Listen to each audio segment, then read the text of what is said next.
আমি ওই ব্যক্তিকে জান্নাতের আঙ্গিনায় একটা ঘরের গ্যারান্টি দেই যে ব্যক্তি তর্ক করার সময় নিজে হক এটা জেনেও সে তর্ক থামিয়ে দেয়। অনেক সময় হয় না, অনেকে পায়ে পাড়া দিয়ে ঝগড়া করতে আসে, এরকম আছে না নাই? আপনি চুপচাপ দেখবেন একটা বাজে কমেন্টস করতেছে, আবার কমেন্টের নিচে কমেন্ট, আবার গালি, হ্যাঁ আছে না এরকম? বিষ্ণু বলেন নিজে হক এটা জানার পরেও আর যাতে তর্ক না বাড়ে, যে তর্ক থামিয়ে দেয় জান্নাতের আঙ্গিনায় তাকে আমি একটা ঘরের গ্যারান্টি দেই।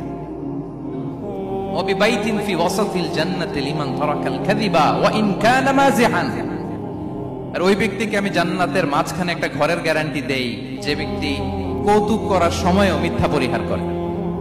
করতেছে কৌতুক, ফান করতেছে আর হি ইজ কিডিং, পান করে কৌতুক করে, কিন্তু কৌতুকের সময়ও সে মিথ্যা বলে না। এই স্বভাব যাদের, তাদেরকে আমি জান্নাতের মাঝ বরাবর একটা ঘরের গ্যারান্টি দেই।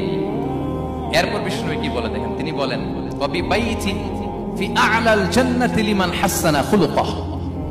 আর জান্নাতের একেবারে হাইস্ট পিক অফ প্যারাডাইস, জান্নাতের সর্বোচ্চ স্তরে আমি একটা ঘর বা একটা বাসভবনের গ্যারান্টি ওই ব্যক্তিকে দেই যে তার আচরণটা সুন্দর করেছে,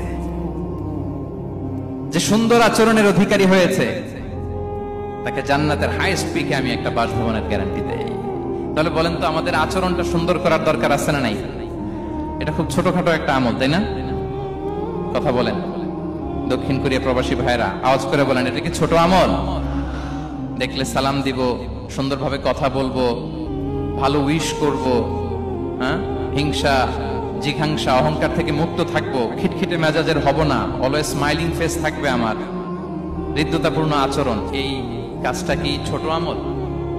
আওয়াজ করে বলেন এই আমলটা কি ছোট না বড়? প্রিয় ভাইরা, বিষ্ণু ইসলাম সবার সাথে এরকম মাধুর্যতাপূর্ণ আচরণ করতেন, ছোট থেকে বড়, নারী থেকে পুরুষ, বন্ধু থেকে শত্রু, সবার সাথে সুন্দর আচরণ করতেন।